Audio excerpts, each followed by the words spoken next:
Roll call. Mayor Middleton, Here. Council President Henderson, Here. Councilor Folsom,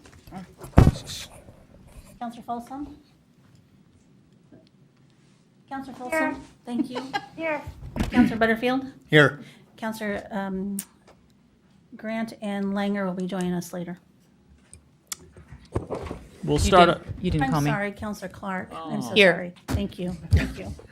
I saw you sitting right there. Councilor Folsom said here twice, so. Okay, we're going to start with the consent agenda. First is approval of the June 3rd, 2014 City Council meeting minutes. The second one is Resolution 2014-037, certifying the provision of certain municipal services in order to qualify the city to receive state revenues. Resolution 2014-038, authorizing the city manager to enter into intergovernmental agreement with Metro and Washington County regarding a joint industrial site readiness and plan grant benefiting Sherwood's Tonquin employment area. I'll move consent. Second. All in favor? Aye. None opposed? Citizen comments.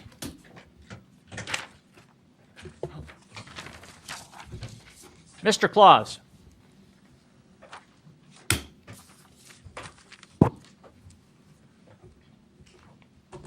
I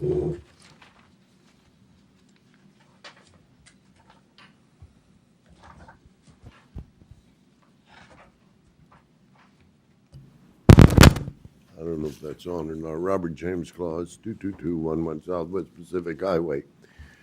When I first moved to Sherwood, I read the charter. I read the recent charter. It implies it's the same charter, but it is not. We have the strongest form of city manager government you can have, with the exception of a supposed city attorney, which we don't have. And we do not have a city attorney. We have an attorney who's under contract to represent the mayor, the city manager, and the council, and by definition, that's not a city attorney. Everyone works for the city attorney. Originally, when Jim Rapp was here, absolutely, if a council person talked to someone and their job was threatened, you had to resign. Somewhere or another, all of that got lifted out of the charter. And all of the sudden, we have so-called policymakers, non-paid citizen representatives, making administrative decisions. I was very surprised at it. It started with Hitchcock and Rapp when he wanted his 42 acres taken out of light industrial. It was then followed with John Bormat in that mess on Home Depot and across the street and the ODOT. And all of a sudden, it just turned into chaos. And I want to know, are we a strong city manager form of government where you people supposedly set policy and he runs the city? And he's judged on that.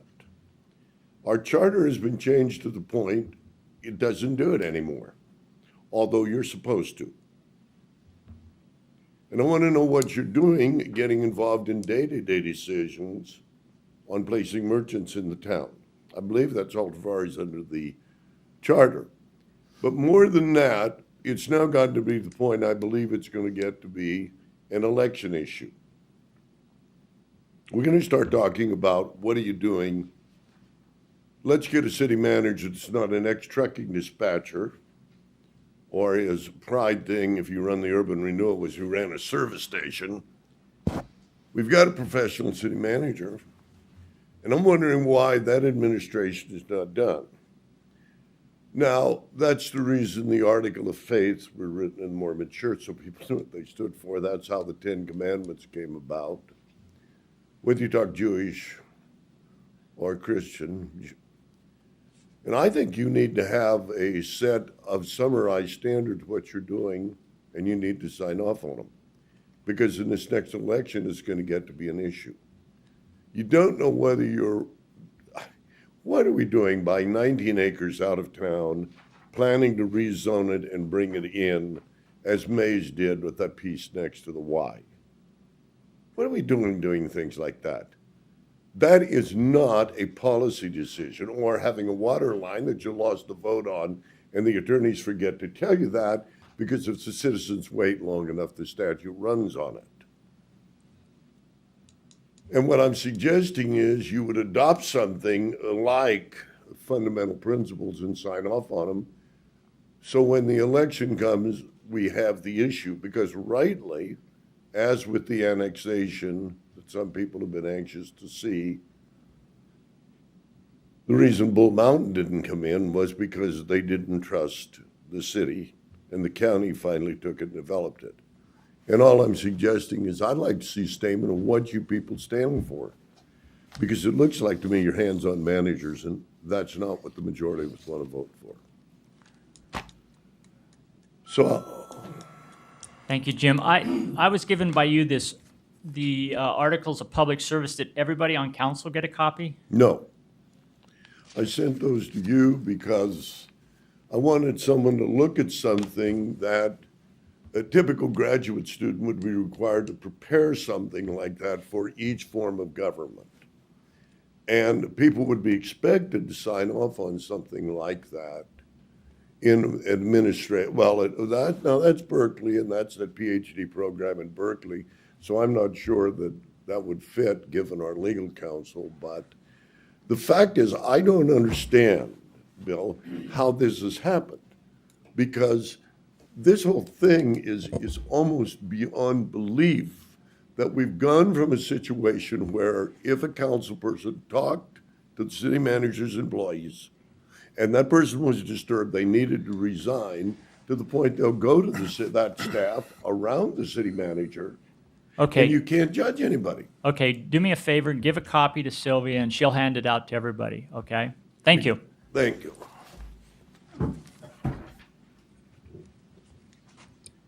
No more? All right, our first new business is Resolution 2014-039, adopting capital improvement project plan for fiscal year 2014 and 15. Julie Blum. Mayor and council, I need to conference call two counselors for the remainder of the agenda.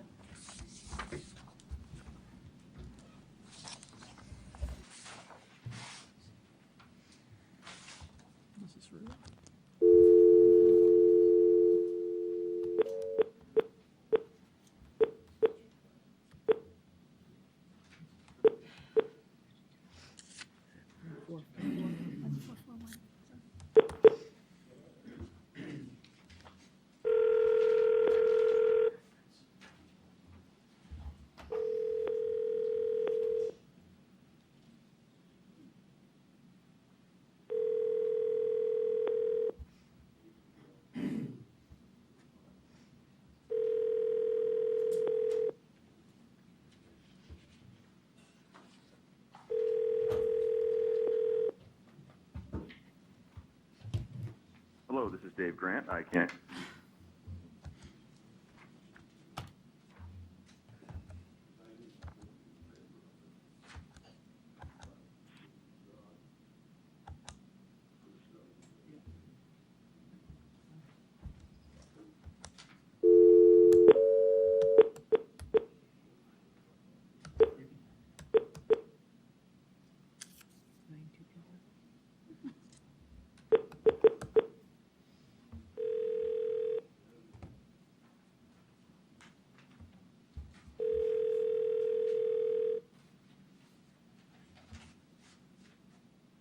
This is Matt. Council Langer, Brad Crawford here. You're now conferenced. Thanks, Brad. You there, Robin? Yes. You there, Matt? Yep. Okay, I'm gonna get Councilor Grant online.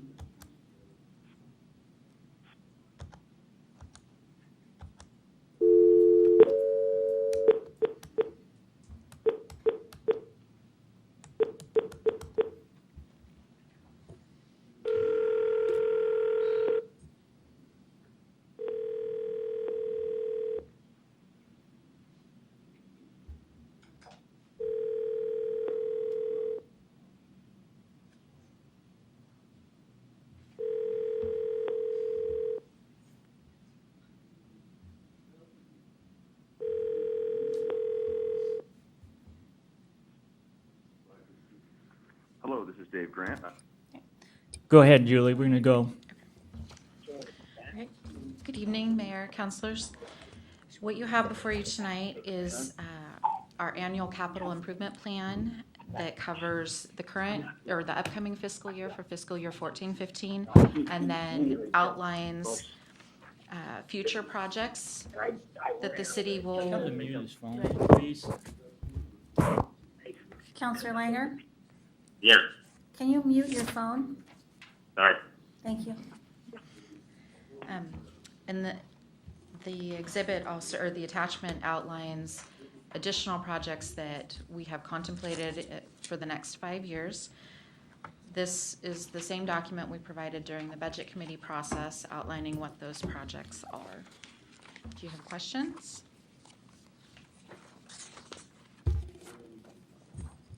Greg, do you have anything to add to it? It's a majority of your projects. I think the only thing that'll be added, Mayor, is once our water master plan gets completed, there might be some projects identified at the treatment plant or in the city limits that upgrades and stuff, but we won't know that probably till about halfway through the year, so. Okay, thank you. Actually, Mayor, thank you for bringing that up. Because we are going to be doing master plans for all of the utility funds this year, this will probably change dramatically for next year. I know that Julia also wants to work on enhancing this and adding more detail and more information for what we bring forward to you next year, so. Thank you. Questions from council? Move for motion. Sure. Excuse me. I move we adopt resolution 2014-039. All in favor? Aye. Counselor Langer and Counselor Folsom, Aye. Aye. thank you. Received no no's on that, nays on that.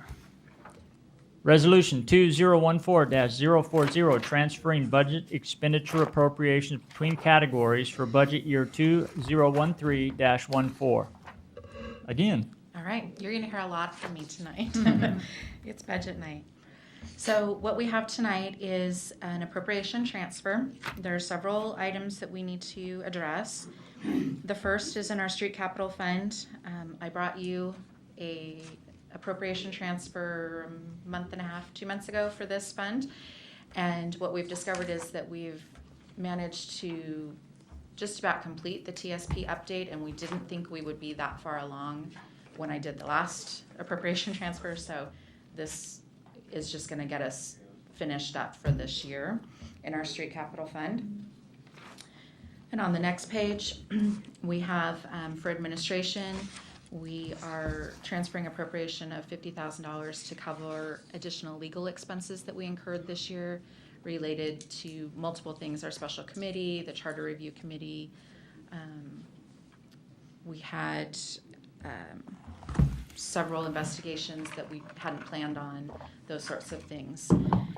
So there's that for administration, and then for community development, we have $150,000 we're transferring to pay for additional costs related to all the development spike that we had this year, contracted services that we needed, additional staff time to work on private development projects for all of the development.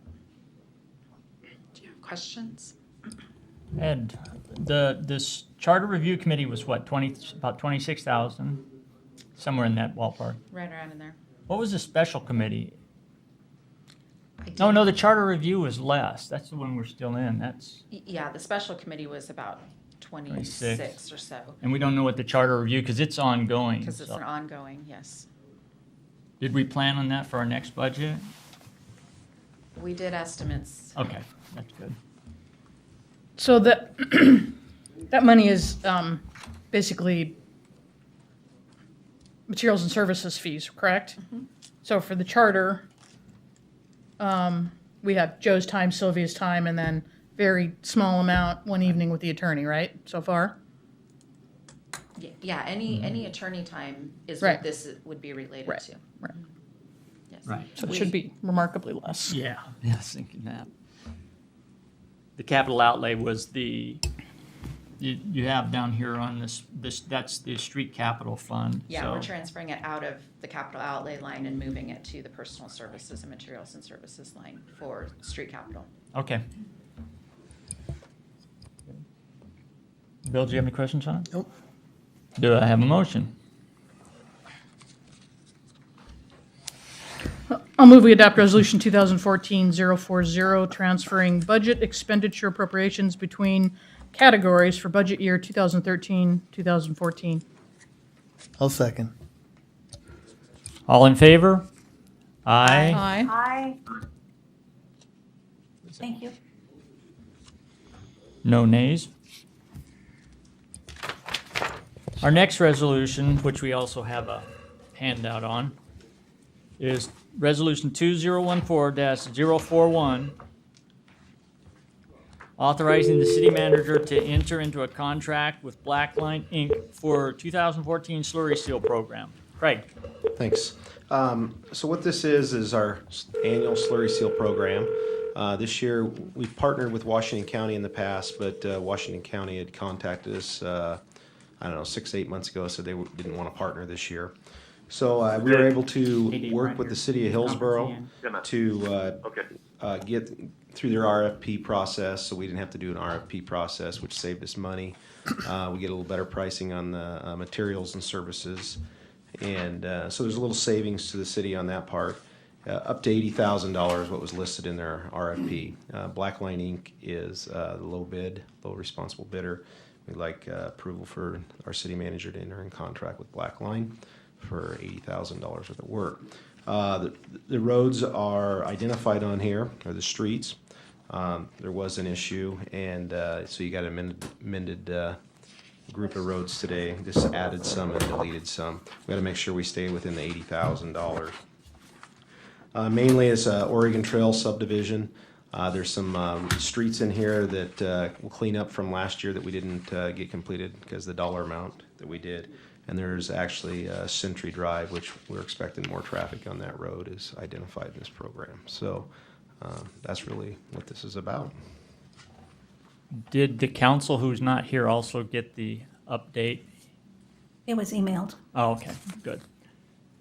Do I have any questions? Yeah. Hey, Councilor Butterfield? So when's this work scheduled to be completed? So we're shooting for, they'll probably be in town the week of 4th of July to do their grinding.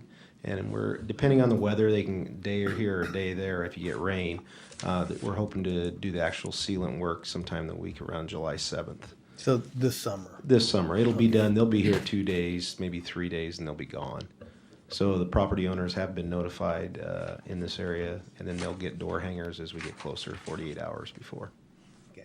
Any further questions? Go ahead. Can you Councilor just- Butterfield. Thank you. Explain to the audience and maybe people who will be watching, or citizens will be watching later, what does the slurry seal program do for our road maintenance system, and how does that help us, I guess, increase the longevity of infrastructure like we have for roads? So it's just a thin emulsion that goes down with a sandy material. And over time, the sand kind of rolls up. We come back and sweep that. What it really is preventive maintenance. It's about $1.30 a square yard versus $10, $15 versus replacing a road of about $70 to $85 a ton of asphalt. So if you do that over the life cycle of a road, you should be able to slurry seal at least 3 to 4 times before the road needs reconstruction or overlays if you're doing it properly. So that's really, it's a cost-saving method of preventive maintenance for the roadways. How did you choose the roads that are on the list for this year? Through our pavement management system, they all rate about low 80s, 81 to 78. That'll, once you do this maintenance, you'll come in and crack seal, you'll do this maintenance, and then it'll bring those numbers up. You want to try to stick around that 80 mark with your slurry seal maintenance program. So Thank you. And how many years have we done the slurry seal program? we started in 2005, and then we took a couple of years. I don't think we funded the program, and then we've been doing it since 2008, 2009, somewhere in there. Thank you. Do I have a motion? I move that we adopt Resolution 2014-41. I'll second. All in favor? Aye. Aye. Aye. Counselor Langer? Aye. Thank you. All ayes, none opposed. We will next go to Resolution 2014-042, authorizing city manager to enter into a contract with Musco Sports Lighting LLC for installation of field lights at Laurel Ridge Middle School and additional lights at Sherwood Middle School. So this project started about a year and a half ago or so. There was no funding in the SDCs to fund this project. For field lights at Laurel Ridge Middle School, with a couple lights going off to the baseball fields so they can play soccer during the fall, as well as adding 2 lights to the middle school. We looked at several options, a couple different types of options, and our current system's Musco lighting. Lance, our recreation manager, can control the lights. And we weighed some options of going with another company, but it made sense to have another set of Musco, so all our system is the same in the city of Sherwood. We were able to intrastate agreement with King County Directors Association. We asked if we could use their price break. They approved it a few months ago, so it allows us to use the intrastate agreement. We went through our attorney's office to make sure everything was good. As that part of it. It's a one-shop deal. Musco Lighting has the contract with King County, so that is a huge area in Seattle that lots of field lights go up. They have a contractor that does the work for them. They do the electrical engineering. Everything's a one-stop shop with this, and it's all. Back in February, a new agreement was signed till next February. So, and then they'll rebid it after that. So it's no different than some of our contracts we have here, 3 years or whatever. So. Really, what we're asking for is a contract for the city manager to sign. This has been through the Parks Board with approval. It's been talked at Budget Committee. It's in this next year's budget.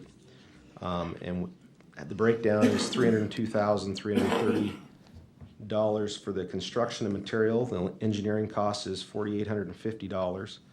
Performance and payment bonds $2,836.62. And the school districts ask us to add 2 outlets to poles at the ridges as well as the Sherwood Middle School so they can actually do their field activities, and they'll be paying for that, and that's $1,820 for a total of $311,836.62.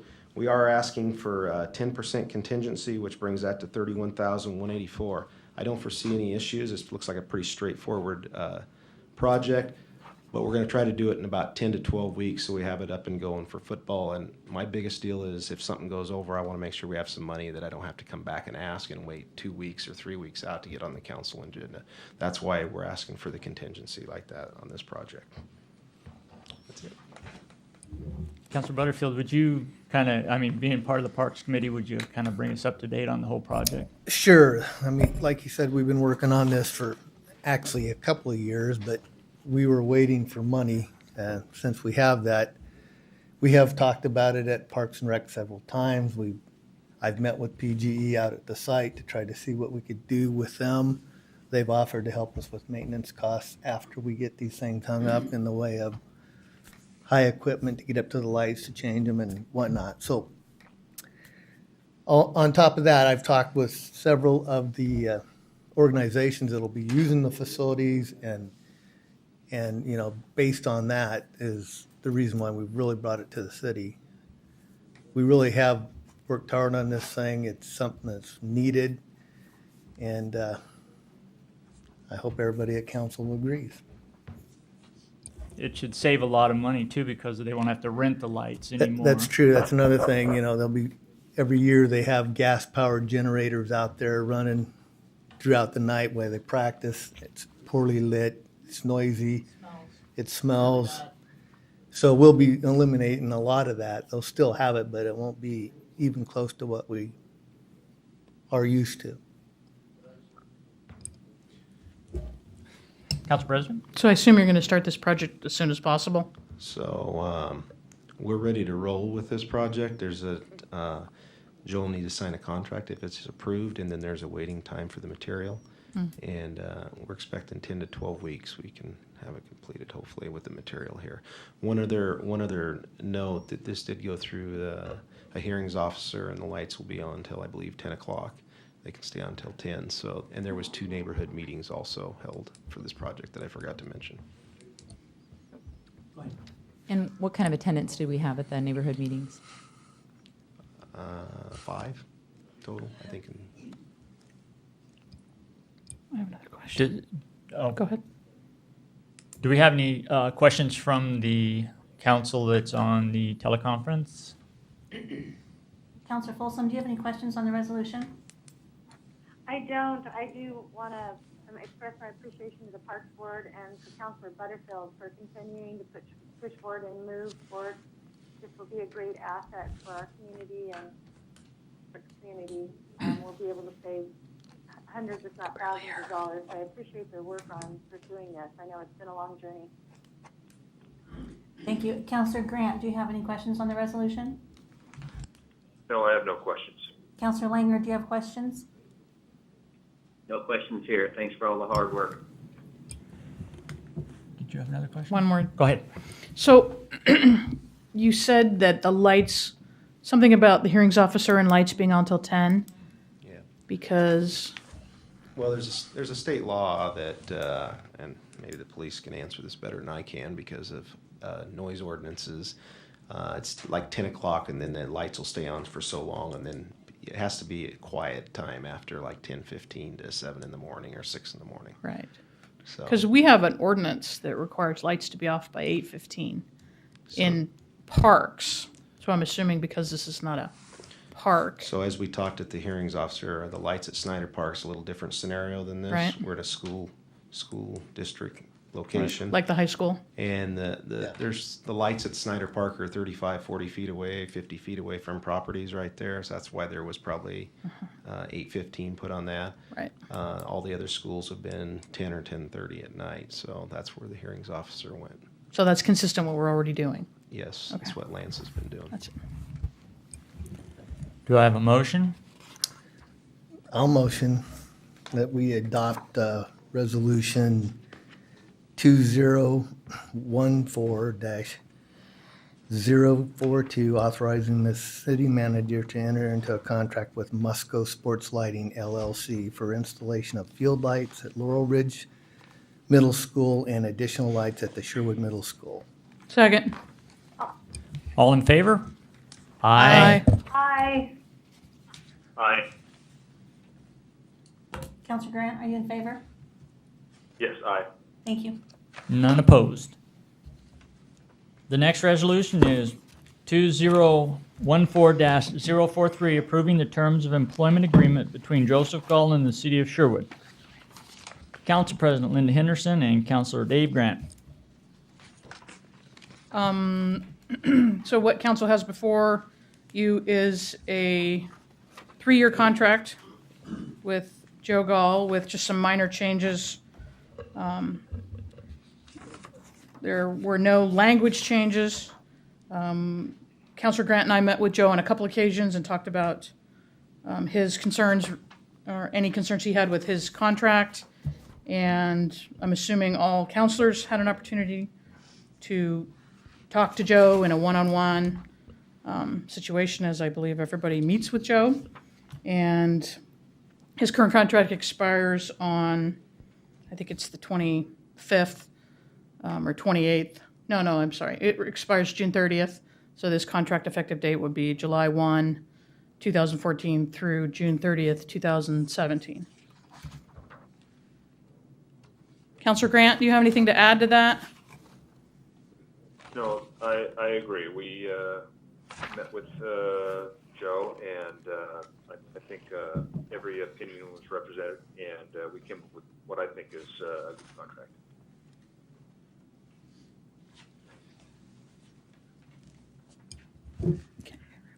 Councilor Langer, you have any comments? No comments on my end. I followed the process all the way along, and I think we came up with a good contract. Councilor Folsom? I agree with the other counselors. Thank you. Counselor Butterfield? I'm good.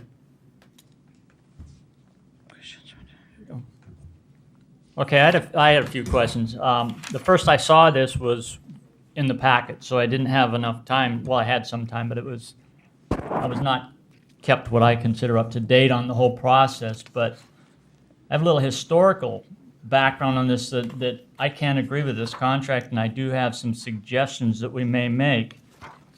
On October 15th, he wasn't meeting his goals, and he'd been here for over a year. We should have gone and reviewed the contract in February, but it went all the way to October. And at that point, we wanted a 3 to 5 year revenue forecast, and there had been some issues with staff that he was supposed to work out. And then on November 5th, he was still not meeting his expectations. This is according to council. And a work plan was given to him on November 5th. Excuse me, Mayor, but those were issues that were were discussed during executive session? No, not They were that. not discussed outside of executive session. The November Were 5th. they discussed, I heard you say they were discussed by the council. At what point were they discussed by the council in public session? Well, we just got this just now. I mean, so they weren't discussed? The November No, I 5th? thought I heard you say those issues you were just, the list you were just reciting was discussed by council, and I was wondering when that occurred in public session. We did not come out in public session after that, then, I guess. So this would be, okay. Right, and only the council as a whole can waive the privilege of the executive session. Okay, so. okay. But then from my perspective is, we haven't met the 5-year plan. We haven't worked on other issues that he falls short on, expectations, public security, safety advisory board. We're still working on that one. That's coming up. We didn't initiate the neighborhood school events. We didn't develop the strategy plan for organization. We also were talking numerous times about hiring a city attorney. We still haven't got that done. So I like Joe, and I think that we can work with him, but I would like to see the contract extended for 1 year so the next council actually gets to make the decision. If we wait 3 years and the next council is not supportive of him, then we automatically have to pay him 6 months. I think it should be up to the next council, not us, to make the decision on that.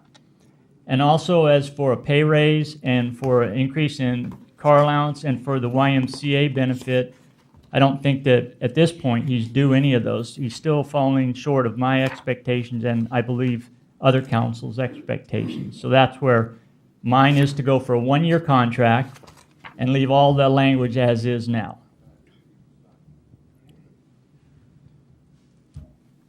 And I was not kept up to date at all on the contract negotiations. And I got I did email one of the council and asked what was going on, and was told I would be presented with it. And I was presented with it at the last meeting for setting our agenda. So it was not something that was given to all the council. Did all the council here get copies all the way along during the process? Bill, did you get them all the way along, the updates of what was going on in the contract? I don't know how many of them there were, but I did get some. Okay, I got none. So I don't really think that it was all the council agreeing on this contract. It was a certain few. So I don't think that's the way we want to do business here. I think the way we want to do business is we all sit down, we all meet, and we all make a decision, and not do something behind a few of the council and try and push forward their agenda. So that's why I would vote no on this. He heard plenty of updates all the way along. If that was the question we were being asked. I'm not, please wait to be talked. When you want to talk, please say you'd like to talk, and also give your name and don't mention anything about what I had or anybody else has done. Go ahead. Yeah, I thought maybe you had asked if we had updates all the way along, and then before we had a chance to answer, it sounded like you kept talking, but maybe I misheard you. So just want to make sure that you knew that I had updates all the way along, so I felt like I had a good understanding of how the process was going. Thank you. Why didn't all the council get it then? I'm just a question to the rest of the council. Why were certain councilors left off the process?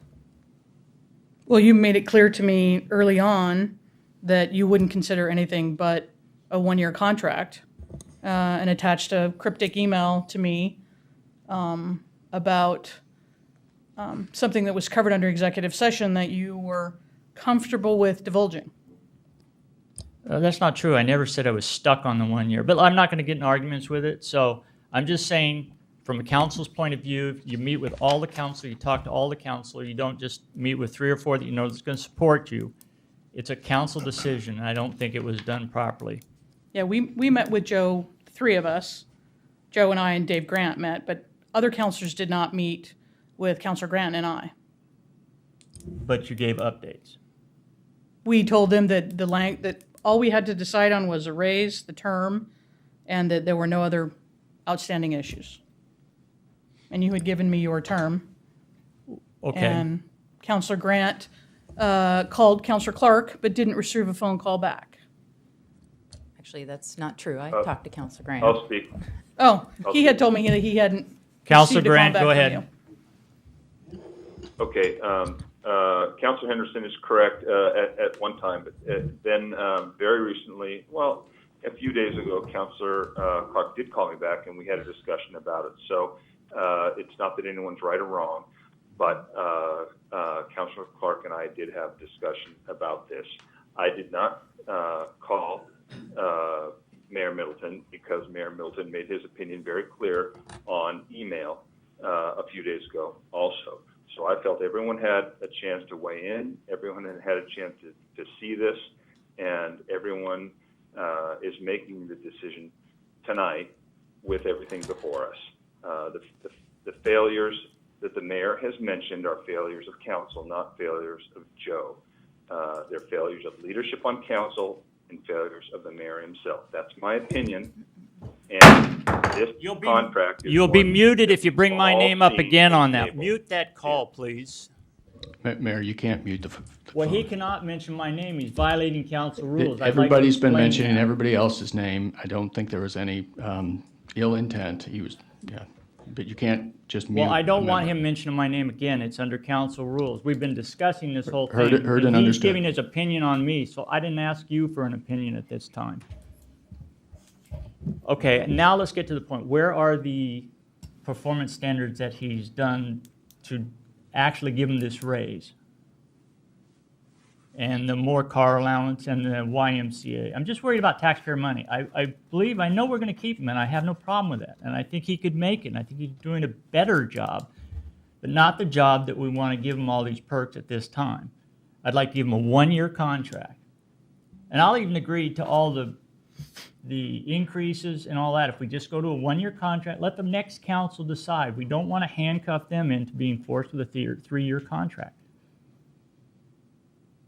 That's my only change I'll make then, is make it a one-year contract and everything else would go. I'll speak. You mean, Go ahead. Yeah. I move we're- Councilor Grant, Councilor Clark has comments still to mention. I apologize. Go ahead. That's okay. You can't see me. So I did have a discussion with Councilor Grant, and he basically just told me what had been decided. It was fine, and allowed me a chance to think about it. But I had my packet, so I could see it myself. My concern, I thoroughly enjoy working with Joe.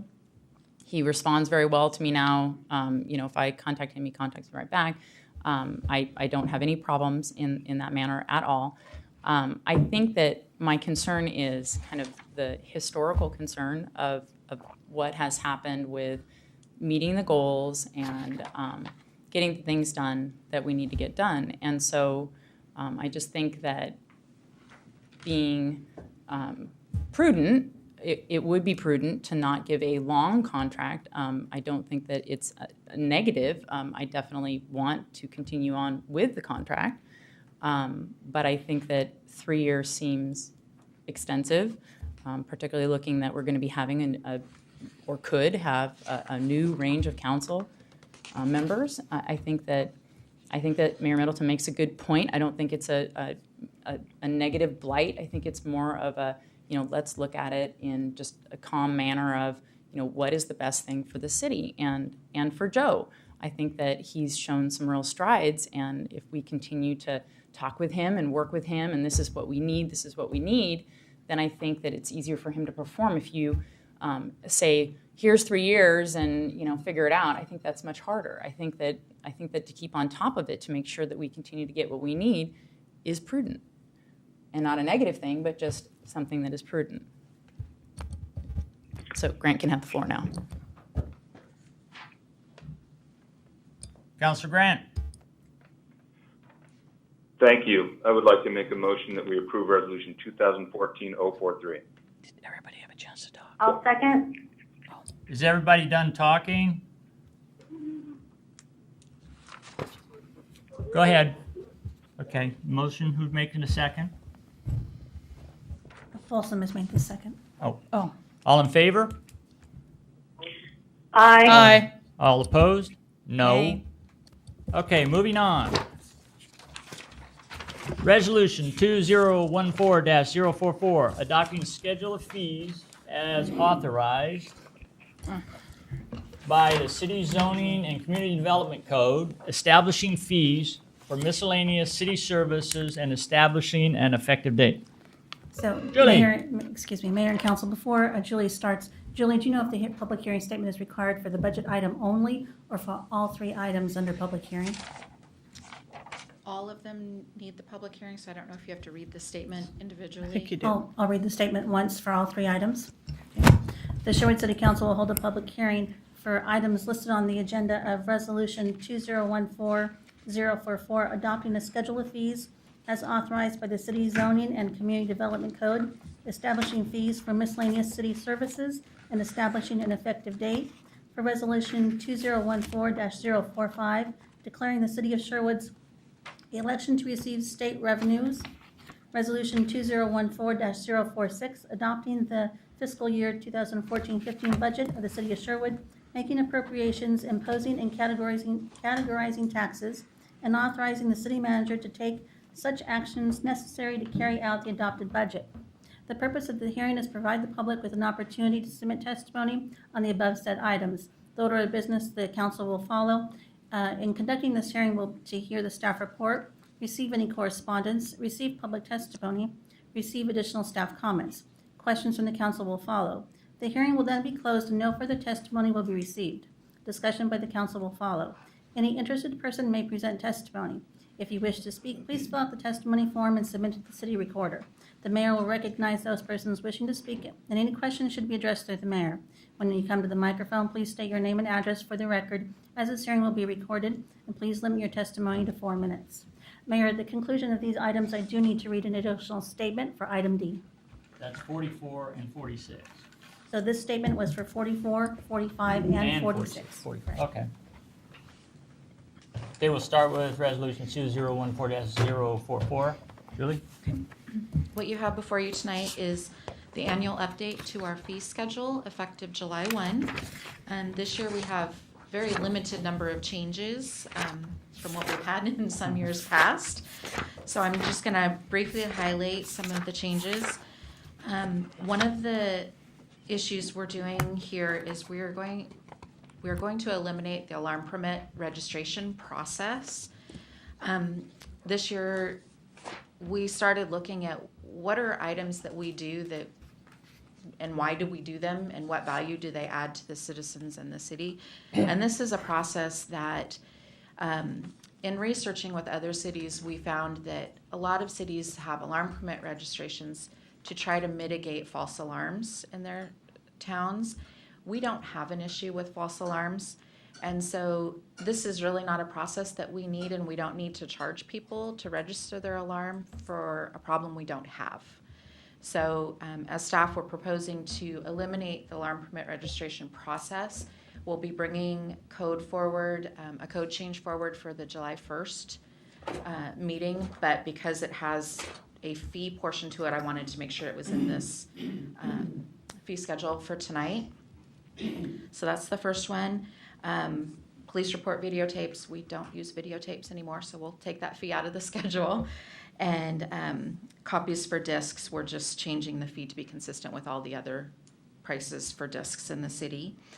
In the court section, the state legislature made some changes that put discretion back into the hands of our municipal judges, so we don't need to have these separate fees anymore in our schedule, so we're removing those.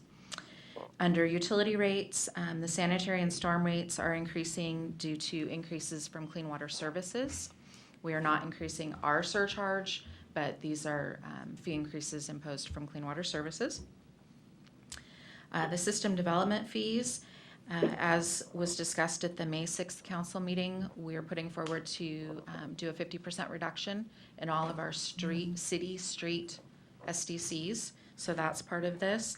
And then again, Clean Water Services has an increase in our sewer SDC as well.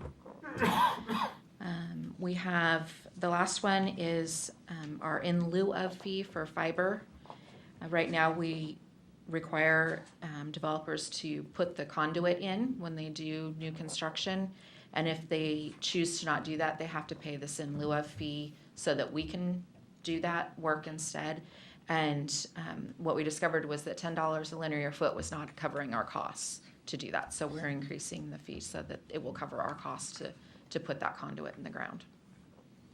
So that's what we have this year. Any questions? Counselor Butterfield? No. Council President Anderson? One question. So on page 52 of our packet, you have the staff report where it talks about utility rates are increasing 3% for sanitary and 8% for storm. Yes. So those are the rates that currently show up on our combined water bill, correctly? Yes. And those are fees imposed by Clean Water Services, Yes. which is a jurisdiction that They are a who services regional our partner. community, right? And when do we have the opportunity to, or when do citizens have the opportunity to attend a public hearing on their fee increases and how are their fee increases justified? Their public hearing is tonight. Huh. So they follow the same sorts of process that we have to follow because they're another local government. Right. And their meeting just happens to be tonight as well. You'll find that a lot of jurisdictions all have their meetings the same nights because we're all Right. trying to get the same things accomplished before June 30th, so. But they can write into Clean Water Services, they can call and provide feedback, so the same ways that they can with us, they can contact Clean Water Services and provide feedback that way as well. Okay. And historically, that rate has gone up every year? I'm sorry. Historically, those rates have gone up every year? Yes. And Is 8% on average, is that what it normally is for storm? 8% on $1.56 is very small. Right. But yes, and we have every indication that this will continue for And the 3% on next few sewer. years. And you didn't have the SDCs, did you? That's under the same that we're going to vote on now. Yes, And then we're going to reduce our SDCs by 50% for streets. for streets. Transportation. And we currently have no water rate increase Correct, in this budget or in the fee schedule. correct. We will look at that again when we finish the master plan. We will do an SDC update at that point, once that's complete. Thank you. And if you want to have a marina, it's, what is that, a berth? Did you have something? Anybody on the telephone? Counselor Folsom? Nope, thank you. I believe Counselor Grant's line dropped. I heard something, They're working on that, yeah. and he tried to call me, and I, of course, didn't want to drop, so I didn't pick up. So if he's needed it, he called back. Right. Counselor Langer, any questions on this? He's not gonna hear until I Okay. get Grant back on. Council President Henderson, to add to your question about notification, Craig just let me know that they also put a notification on the water bill of how to provide feedback to Clean Water Services. Okay.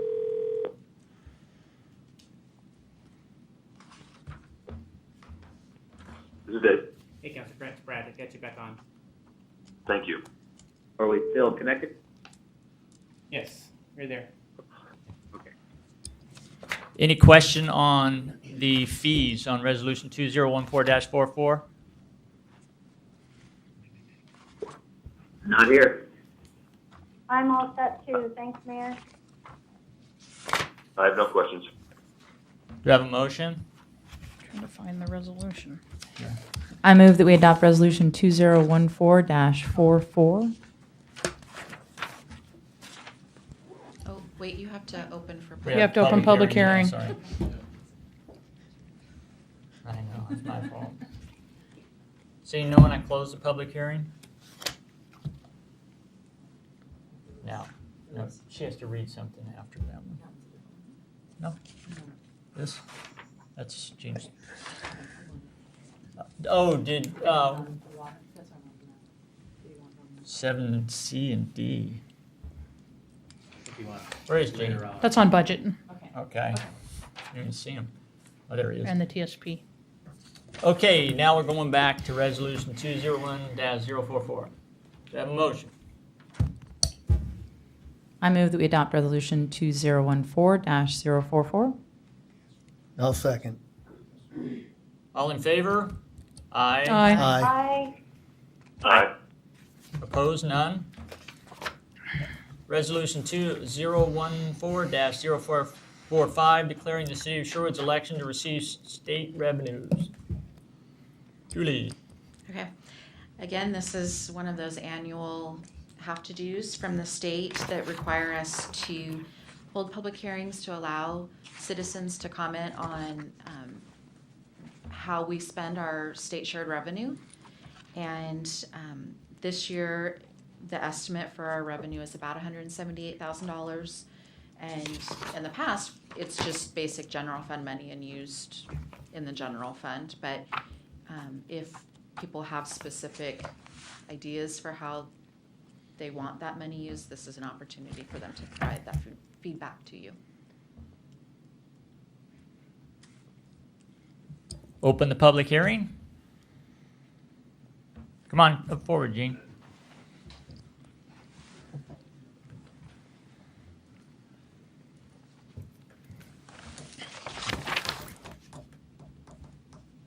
Eugene Stewart. One of the things I would like to recommend, since we have that. Thank you. Money available as you would take a small portion of it and do a feasibility study at putting solar energy to work on our public buildings around here. Because I know there's a city back in Tennessee. In fact, there was a school district when they did it. The savings in electricity paid for the bonds. So it seems like that would be a good use of that money to take some part of it to do a feasibility study on what would it save the citizens if we converted our buildings to solar energy. Thank you. Good idea, Gene. Go ahead, Councilor Butterfield. I happen to be in the business, and I know for a fact that it would be a 8 to 9 year payback putting solar on facilities here in Sherwood.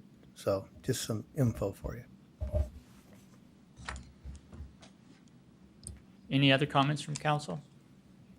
I think it's something that we could look at, that might not hurt to look at for the long-term future, but that would be from staff to bring us something As long back. as the state is still providing tax Right, credits, it right. would make it feasible. But if they don't, then yeah, it's not worth it.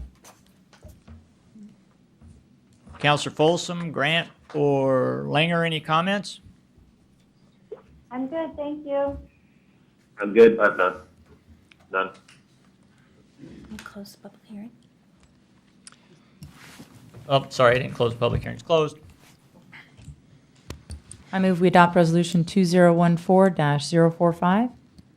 Second. All in favor? Aye. Aye. Aye. Aye. Aye. Motion passed, no nays. Resolution 2014-046, adopting the fiscal year 2014-15 budget of the City of Sherwood, making appropriations, imposing categories and taxes, and authorizing the city manager to take such action necessary to carry out the adopted budget. I open the public hearing. Does anybody have any comments? I close the public hearing. Oh, Gene, did you want to come on up? I submitted my name. I know, but you didn't come on up. It just says 7C and D. Right. We're on 7C right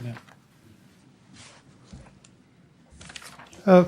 One thing that I'm a little concerned with, since we do have a little extra money, but I didn't find out what it was last year, but the unfunded liabilities that we have for PERS.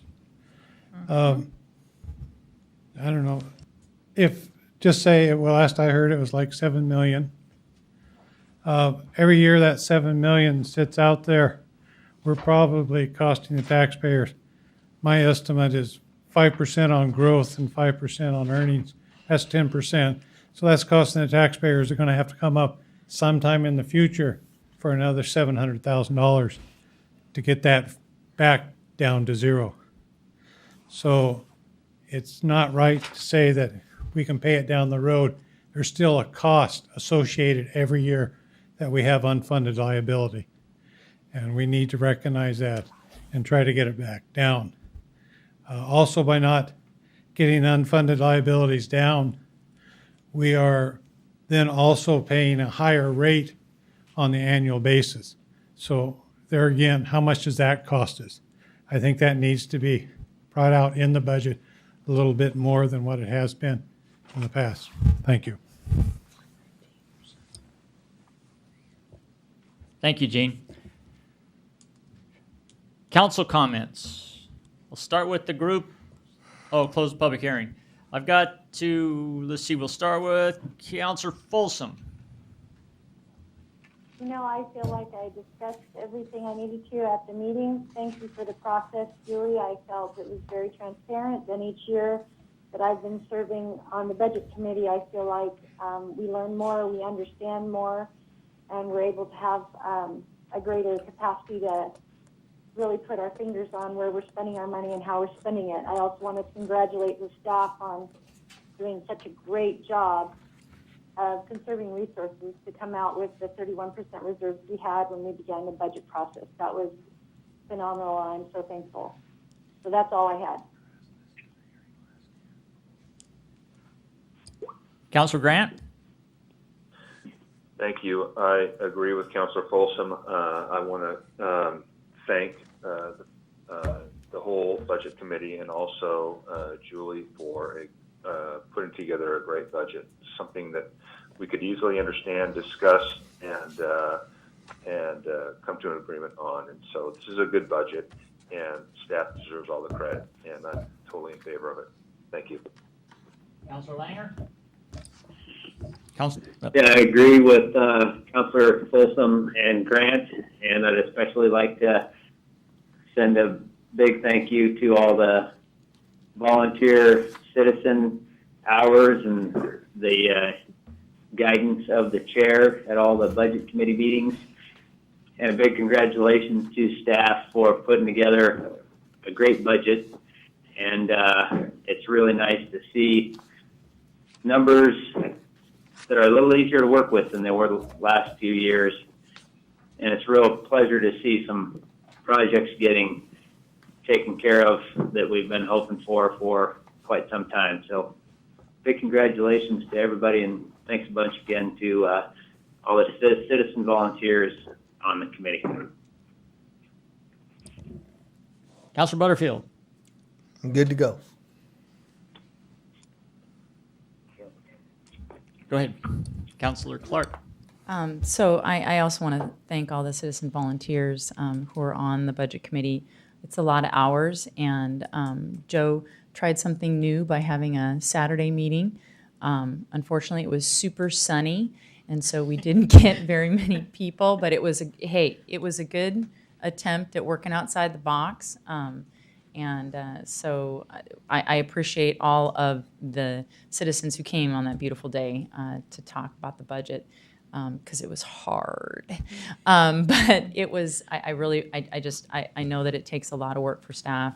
I know Julie works really hard, as do all of staff, to get this together, and I want to thank them as well. And that's really all I have to say.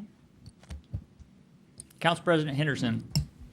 I'll second, fourth, and fifth the comments by previous council.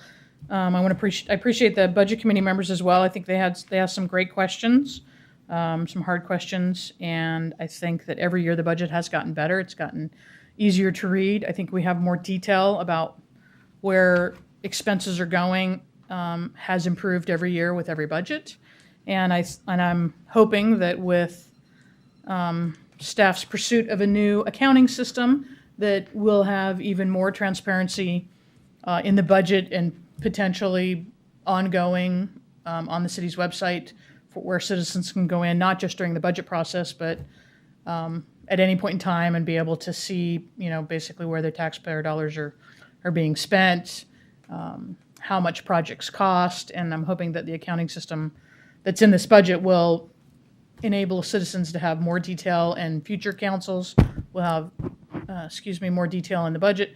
And I'm hoping that it will significantly reduce staff time when the council as a whole requests information about projects or expenses. It won't be nearly the time-intensive process that it is right now. And hoping that the budget document will continue to improve as we continue to improve our systems and have more transparency. So I agree. That's, I don't agree with the 17% increase, but you're doing a great job. You really are. It's a hard job. It's one of the worst in the city. So I appreciate all you've done. There's only one thing I would like to know if we could do, and this was something Councilor Grant brought up before. And now we have another policeman who's going out on a leave, military leave, I believe for a year. I'd like to know if we could add an officer with the same ending balance right now, because we're going to be down. We've got one on paid leave, one going away on military, but I'd like to keep the same ending fund balance. If council agrees, we could add a police officer right now, if that's something they'd like to do. And then after the study is done, we can reevaluate if we need to add more after that.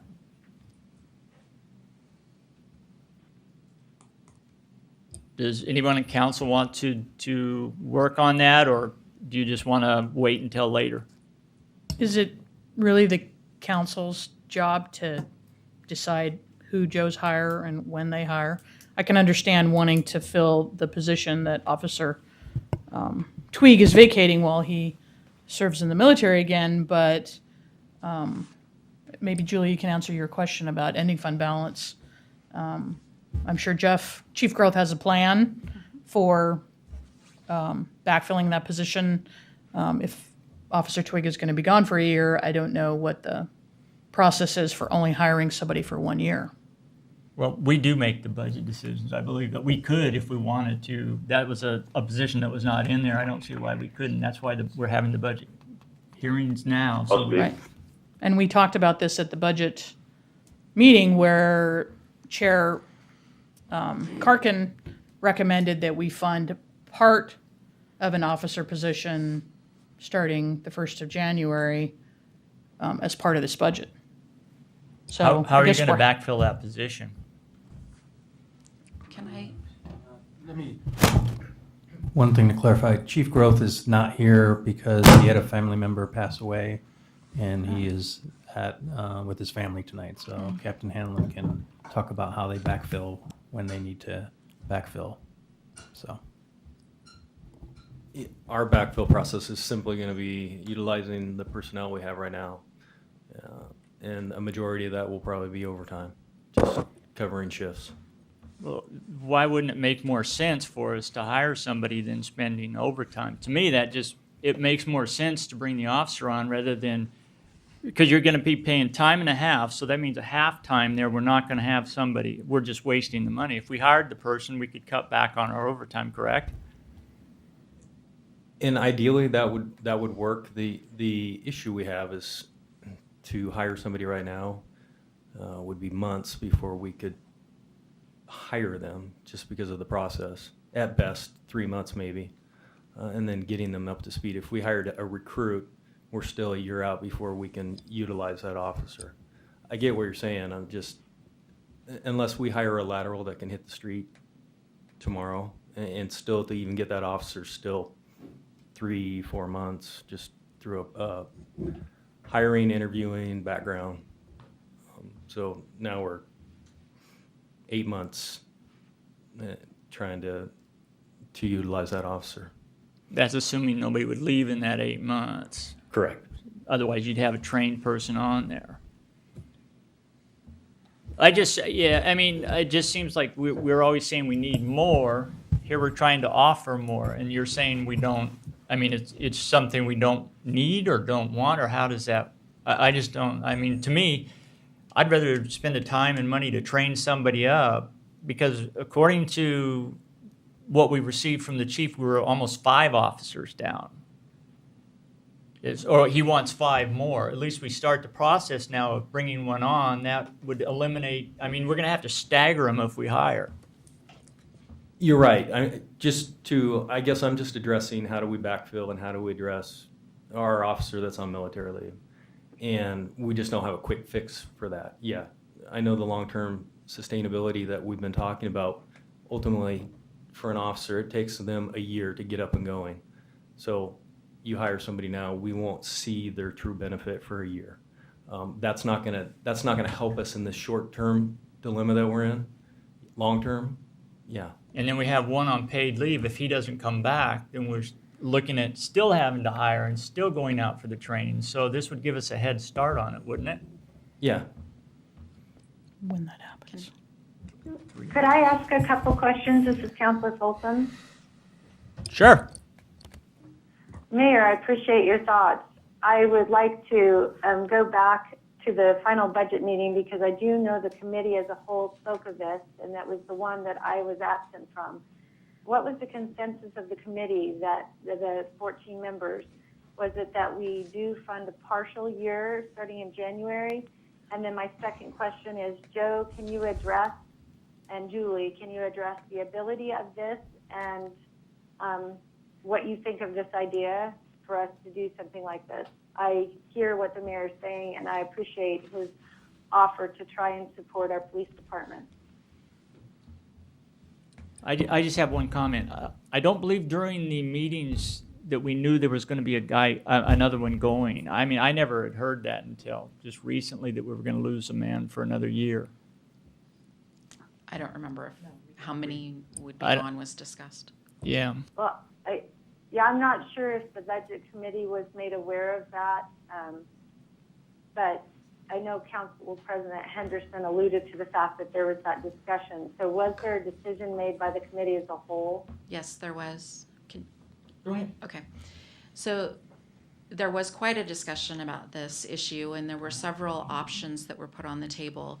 And ultimately, the decision was made that we would hold off on hiring for now until we can get the police study done, and then work towards a long-term sustainable funding source to fund whatever needs come out of that police study.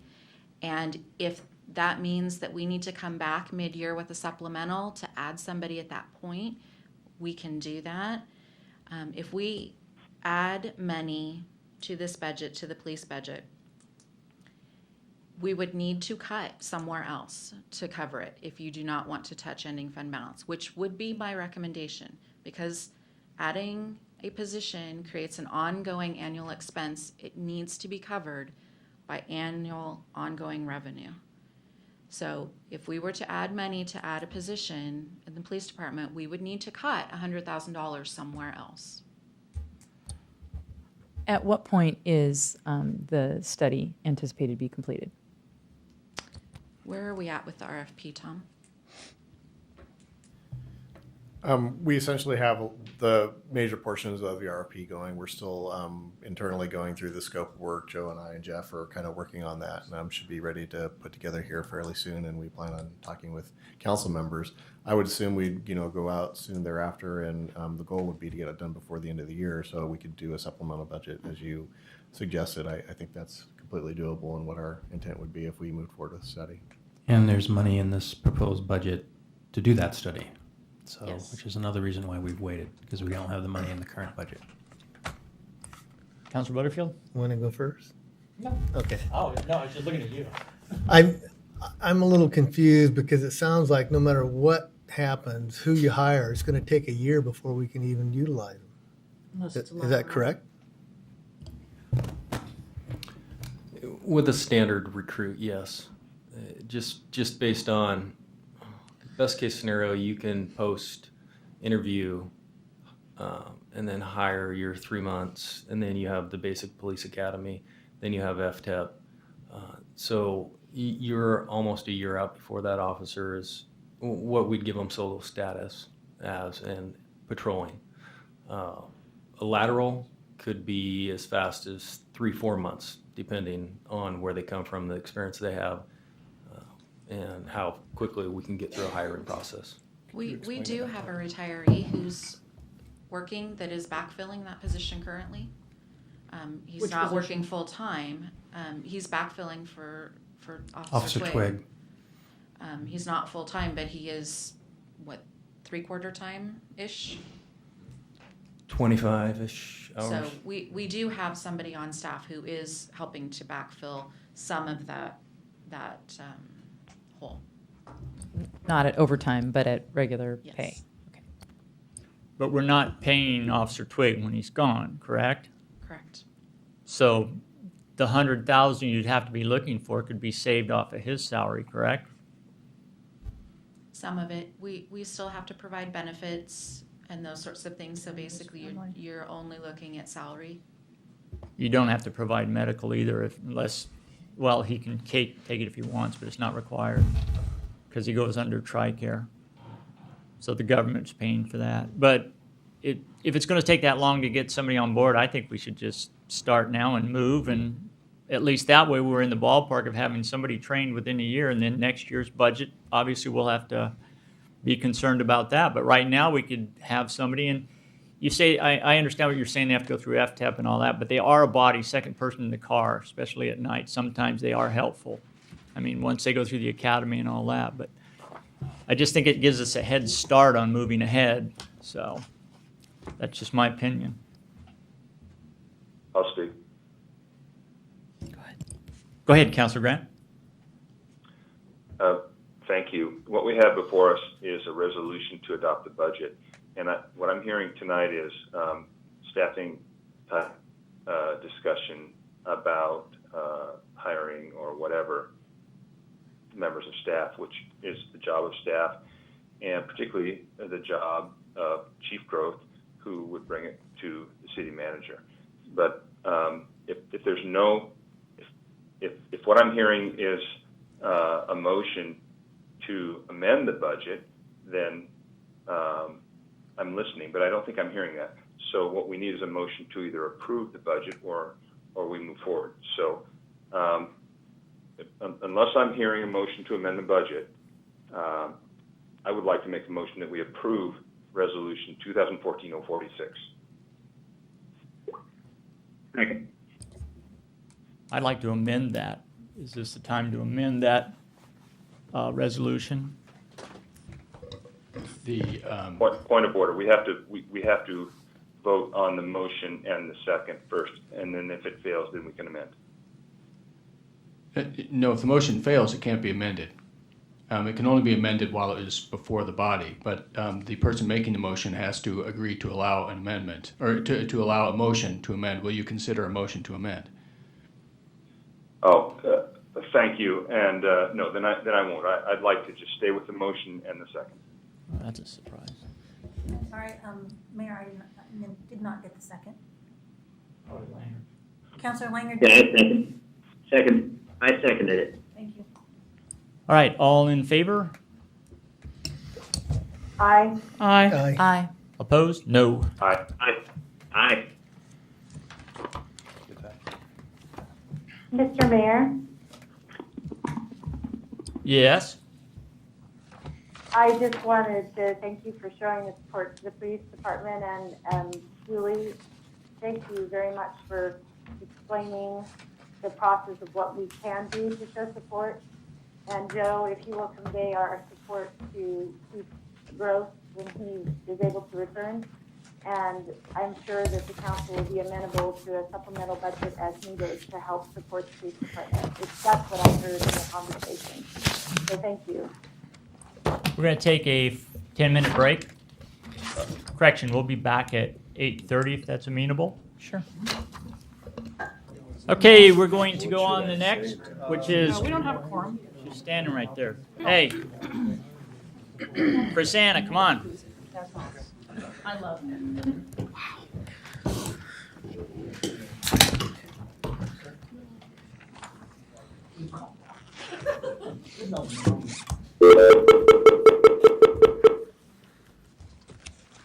No whammies, no whammies.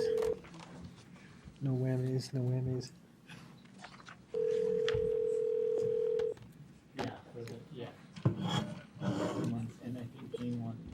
Hello? Hi, Councilor Folsom, it's Brad here. Hi, Brad. I'm on the line. Hold on a second, I'll get Councilor Grant, or Councilor Langer on. Thank you.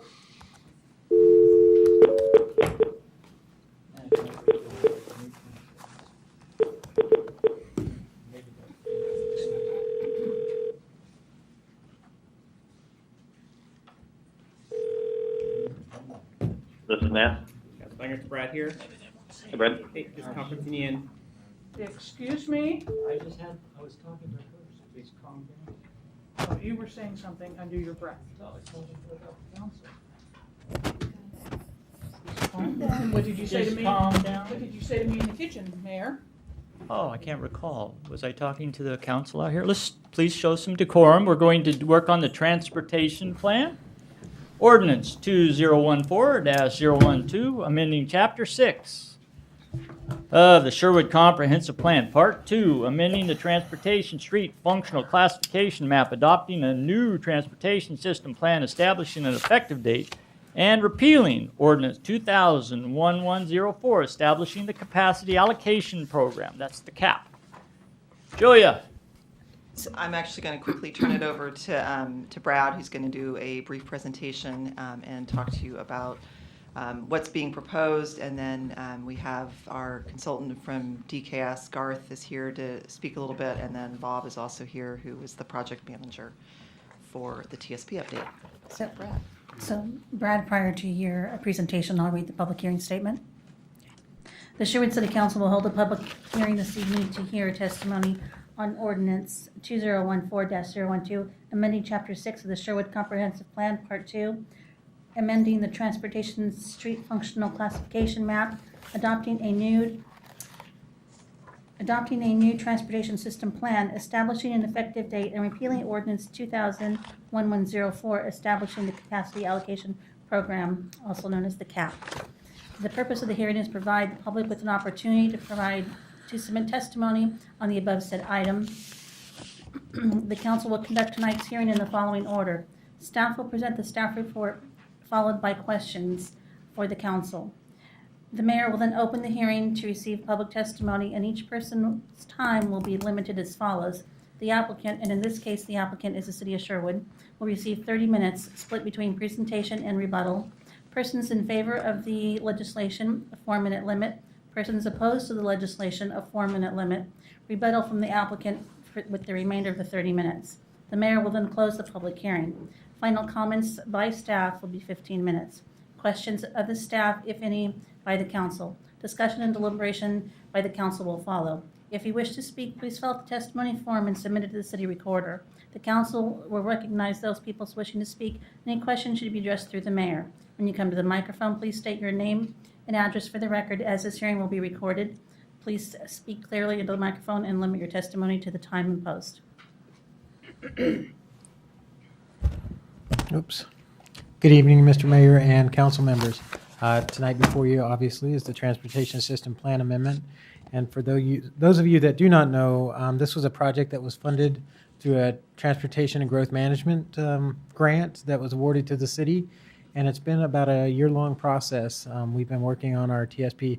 The last update to the TSP was 1995, or 2005, I'm sorry. And so it's a relatively new document compared to, I guess, our comprehensive plan, which was adopted in 1991. So the 2005 Transportation System Plan was out of, I guess, compliance with some of the issues with the Transportation Planning Rule, the Metro Regional Transportation System Plan, and the Regional Transportation System Functional Management Plan. And we also had to come into compliance or be consistent with what Washington County was proposing. And for some reason, so what is the TSP? The TSP is essentially a blueprint of where we're going to make transportation improvements and how those transportation improvements are going to look over the next, in this case, 20-year planning horizon. And it looks at or forecasted based on what we already have in place, our existing TSP, what our forecasted growth is. It looked at other plans that we've already adopted and tried to assess those impacts, and then looked at the system as a whole and said, well, this is what we need over the next 20 years to accommodate our growth. The proposal is actually to amend the Comprehensive Plan, Chapter 6, which is transportation, and that's going to amend specifically within there some goals and strategies within our comprehensive plan. It amends the city's development code as it relates to definitions, plan amendments, site plan review, off-street parking and loading, and transportation facilities. Specifically within those chapters, we're looking at definitions being key, plan amendments and site plan review.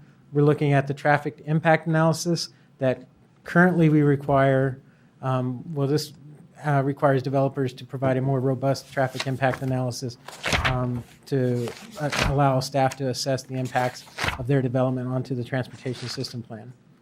Off-street parking and loading was added some off-street parking for bicycles, multimodal requirements, and then transportation facilities looked at a whole wide range of multimodal transportation improvements such as sidewalks, bike paths, streets, and I guess trails for lack of another item there. So this also would amend the cap that was placed on the Pfeiffer property as part of a zone change in 2008. So in 2008, we placed a cap on that property because there was no analysis of the transportation planning rule. Through this process, DKS, our traffic consultants, ran a transportation model. Every jurisdiction runs these transportation models. It's run on a Metro platform, and they were able to forecast and look at what traffic would be generated if that was built out at full build out as a retail commercial site, which it was rezoned to in 2008. And then it lists projects that the property owner could mitigate the impacts to that. So if you think back to 2008, there was really no assessment of what those impacts could be at retail commercial, and there was no identification of the mitigation measures. Under this scenario, they've both been anticipated and are reflected in this transportation system plan. There's been quite an extensive public involvement program with this project. We've just went through one planning commission hearing. We had 2 planning commission work sessions where the planning commission went thoroughly through this document on 2 separate occasions. We also met with the planning commission and gave them regular updates. I think that you have had one work session as well early on in the process. We've had 2 public open houses with the citizens, and we had 4 meetings with both the Citizens Advisory Committee and a Technical Advisory Committee. The draft TSP, not exactly the one you're seeing tonight, because the Planning Commission has recommended amendments to what you're seeing tonight, but that draft TSP was available to the public since March to review and comment on, and it's been discussed extensively in Archer articles and articles within the Gazette. I won't belabor you with the process unless you're wanting to know about it. No. I would say that the issues that we heard through the process that are probably key to what you want to think about and discuss tonight are that on the local street connectivity map, we show Villa Road as a connection. There was at some point in time a policy decision not to connect that street. But technically, to make this system efficient, you would need that street connection. Our chairperson Simpson raised that as an issue because she was aware of the earlier decision not to ever connect that street, and with it being in there as a local street connection, she wanted you to make the decision of whether or not to maintain that as a local street connection or to just take it out of the document. Brookman Road language, so Washington County would like to call it a 5-lane arterial. We have it as a 5-lane collector. I'll let Bob speak to that if you have questions about it.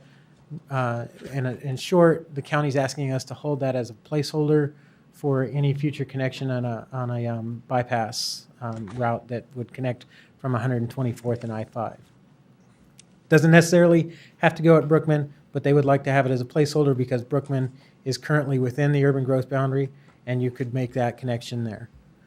The cap removal is all of the items that have been that were asked for in the cap, with the exception of one, have been completed, and I think that one would be completed with the county's project out on 12th and Sherwood Road, but I'll let Bob speak to that as well. I spoke to the Pfeiffer property.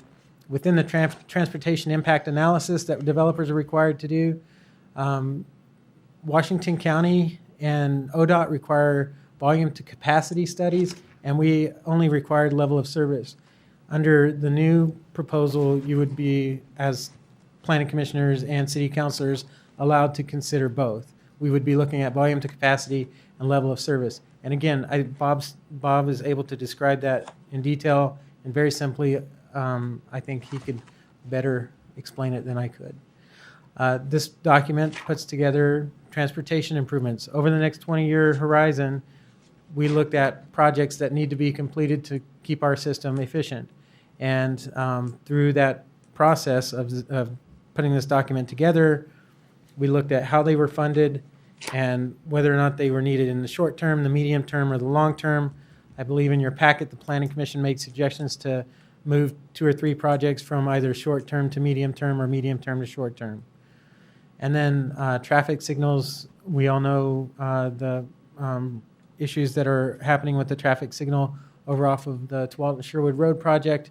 And part of that could have been because that traffic signal was identified within our transportation system plan. It was also required as a condition of approval. So I'm not, personally, I'm not thinking that that's an issue, but the language that we put into the transportation system plan is intended to allow you, the decision makers, and the citizens to understand that at certain times, at certain points in time, there will have to be changes made to traffic signals to make the systems work better or to reduce delays or increase delays if it makes the system work more efficiently. The Planning Commission recommendation was to you that you make some amendments, and I think those amendments are in your packet, and they also recommended unanimously that you approve the transportation system plan as amended under their resolution. I'm available for questions. Bob Galati, the project manager, is available for questions, and our traffic consultant from DKS is also available for questions.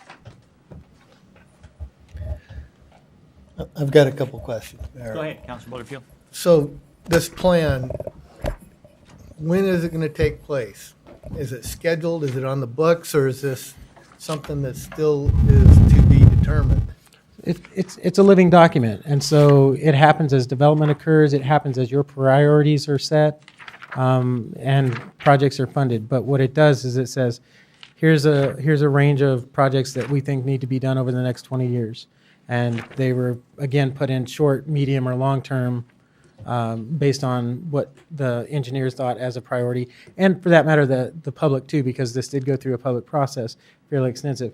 But ultimately, it's going to be up to you to set your priorities through the capital facilities plan or capital improvements plan, or in the alternative, if development occurs, it'll fall upon them to make those improvements.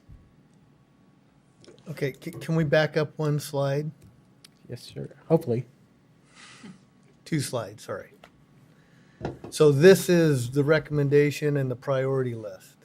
No, this is not the actually priority list is actually in the document itself. Okay. Is it in volume 1 or volume 2? Volume 2. It's in volume 2 of the transportation system plan. Garth, do you have that volume? Can you tell me what page it is?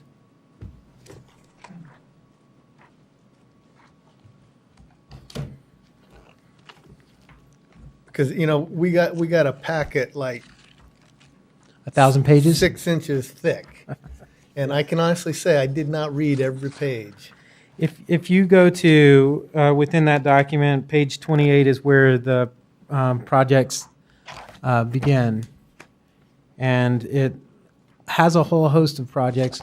Primarily, a large majority of these projects were already identified in your 2005 version of your transportation system plan. This looked again at whether or not, based on projected revenues, we would have the money to fund some of these projects. They were put in the short term if they were going to make the system more efficient in the short term.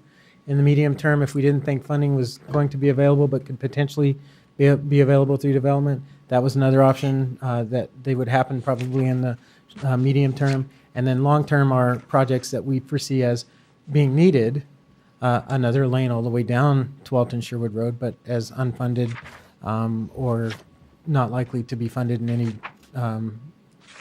time within this planning horizon, short of you aligning your priorities with, say, a state legislature or the county board of commissioners. So are these city projects or joint county, metro, whatever? The majority of the projects are city projects. This is, there are some projects that are across jurisdictional lines where we could actually do this with some of the MISTIP funding. That's how, like Adams Avenue was done. Some of the things that we're doing with, like the Kruger-Elward intersection, MISTIP funding for that construction process. We provide the land, they provide the construction process. It's still identified in our TSP because it's open to joint funding at that point. It allows us to utilize those funds. If it's not in our TSP, we really can't go to the county or the state and pick up some funds that we could utilize for this stuff. So there are some projects in here that do overlap with the county, which is perfectly fine because that's where the overlap on the TSPs come into play. So these are unfunded projects. Some of them are unfunded. Some of them do have funds associated with it. Some of them, the way we looked at this is if in the near term, say 5 years, you're capable of constructing this project with the revenue source stream that we anticipate coming in, then those are in your 5-year plan that you can say, okay, this is sort of what is, number one, important to the community, number two, enhances the system, and number three, has a feasibility of being funded based on our income and revenue. Okay. So as it goes out further and further, the funding sources become a little bit more tenuous. The importance factor isn't quite there. Those can change as time goes on. You could always say, we're willing to give up 2 near-term projects for a mid-term project or even a long-term project. But those decisions are made at your level based on ongoing importance of what the community needs are. Right now, we've tried to identify the community needs through the Citizens Advisory Committee, where a lot of this stuff was weighed as far as what's important to the community. Okay. Wouldn't one of the really big ones be the bypass one that we would be on joint funding? If it ever comes, I mean, that's a... The bypass funding, that is a huge project, and I don't think the city could ever fund that by itself, nor would it try to. I think that is a regional project where we would lend our weight politically towards, getting it approved and adopted through the state and the county to actually put it through. I think that if you're looking at the 124th, we're not actually doing the project, but we do support it, which is good in itself because that helps prioritize that project in the county system as well, the regional system. I would just add to that, in some cases, if you're thinking of like the bypass as an example, if it's identified in our TSP as, just using Brookman Road as an example, a 5-lane arterial and somebody comes to develop in that location, we can at least look through that development, ask for the right-of-way depending on the impacts associated with that proposed development. So you can start putting the pieces in place of that project through development, but like Bob said, it's highly unlikely that projects that large would be funded through just the city.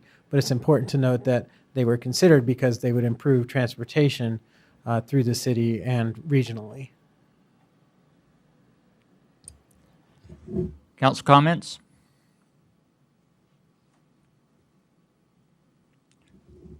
I only had one, and I talked to Brad about that. We call them accident reports in there. It's just terminology. It should be, I would think it should be crash reports because that's what we base it on. I think I tend to agree with you. I've heard that the term accident reports has gone to the wayside, and they're called crashes. But terminology I read in there. So, and other than that, a lot of this is all speculative that we get our big development going out there on Oregon Street and all that, correct? So that it would reduce our 65% weekday peak hours, where it says it would be a lot of local travel, not long distance travel. correct. When looking at the projects, the different projects, again, because we were looking at coming into compliance with the transportation planning rule, we're looking at coming into compliance with the Metro Regional Transportation Plan and our own system plan as well as the county. We're trying to look at this as a group, saying that what are the needs for the entire region, and how can we, through City of Sherwood, accomplish those in the best way that makes our transportation system efficient as well. And you guys did a great job. This is a challenge. Any other council comments?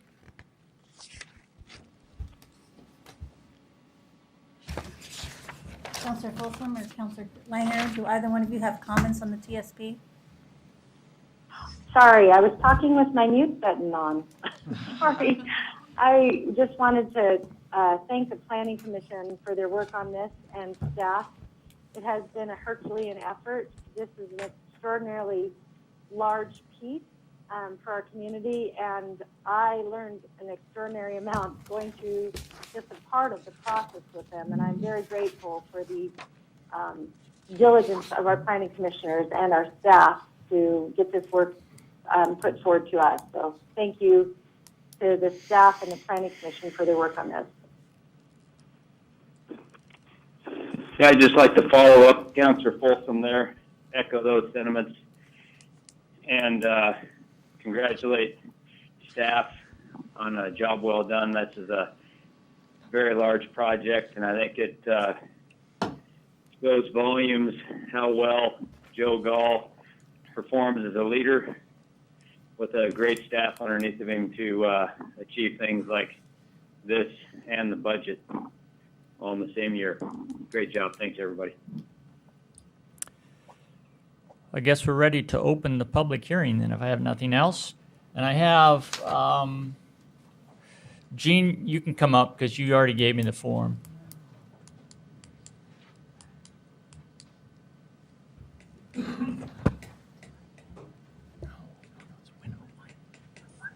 Okay, that's what it said. Eugene Stewart. First and probably the most consistent thing I always said is I don't believe that the project meets goal 1, but you're not going to do anything at this point to do it. I believe you need to make sure you have a written citizens involvement plan. You need to have a committee for citizens involvement. These are both required by Goal 1. It's a state statute, yet we continue to ignore it. You want citizens' involvement, but you don't do very much sometimes to get them involved. I've served on the Citizens Committee, and we started out with 10 members, and I think at the final meeting we ended up with 3 members. Why the drop-off? I think somebody needs to answer that question and find. It seems like this program is weighted rather heavily towards bicycles and non-vehicular traffic, but yet, from my experience in driving through this area and anywhere in Portland, one of the worst things we have is our traffic. As an example, there's a lady who owns Curve. She was at a meeting over in Gresham. She didn't leave there till 4 o'clock, and she had to call somebody to open up in the evening for her. It took her till 6:30 to get out here. I mean, that's ridiculous. Sometimes I'm working Barbara Boulevard 10 miles away. That can take an hour or more sometimes to get home, depending if there's wreck or heavy rain. So what we're doing is not helping. One of the things that I believe there's a trail going through our industrial area, and I believe the city of Tualatin had that remanded to them by Luba, stating that that is considered to be a park, and under Metro's rules, there can be no parks put in an industrial area. So we need to make sure that that part, that we are bypassing our industrial area, or we're going to run into the same problem. That decision was handed down, I believe, in December of last year. One of the things, when you talk bypass, I hope you start talking about a bypass to get the people who are traveling down 99W who don't want to stop in Sherwood. They just want to get from one side of town to the other. You need to figure, is there a way to bypass, just past the refuge and then going on the Hillsborough side and coming out down the other end. There seems to be not too much communications at times between the different local, state, and county levels on what's going on. It seems like we learned probably almost at the tail end that Ellsworth County's looking at 5 lanes. I also heard from a client I have who owns property off of Roy Rogers. They've been told by the county that by 2018 they're looking at having that 5 lanes from Shoals Ferry to 99W. So now what does that do to I mean, people are thinking this stuff, but somehow it's not getting communicated to the people. But if Elvert's going to become 5 lanes, Shoals and Roy Rogers is 5 lane, maybe it would be nice to have a bypass around Sherwood so that people who aren't wanting to stop here can get around and not congest our area so much. On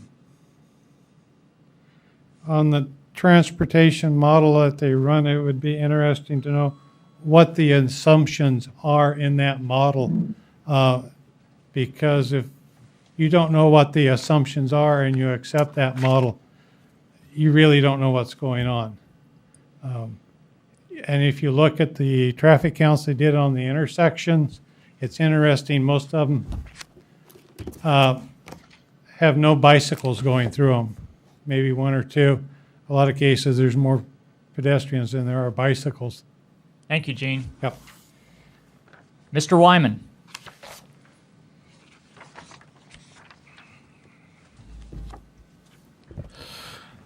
Mr. Mayor, members of the council, thank you so much for your time and attention this evening.